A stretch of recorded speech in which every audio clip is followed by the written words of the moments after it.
এই পিঙ্কি, তুমি এত দেরি করলা কেন? স্যার বাসা থেকে বের হওয়ার পরে ছোট ভাই সাথে ছিল তো, অত ছোট মানুষ জোরে হাঁটতে পারে না। আবার এই এই এই এই নাই কান্দো না, তুমি ক্লাসও নাই কান্দো। ভুল করছো তুমি, তোমার ছোট ভাইরে নিয়ে আইছো। ছোট ভাই টাকা দিছো তুমি?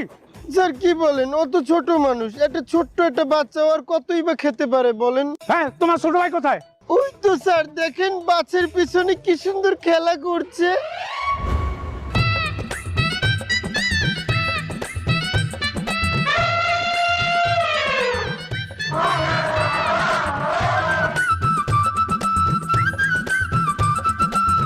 এই তোমার ছোট ভাই। পিকনিক খাবো বুন্দি।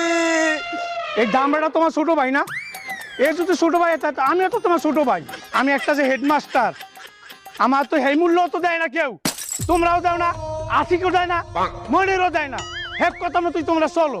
দাঁড়াও, আমি শিক্ষা সফর দিয়ে আসে লই।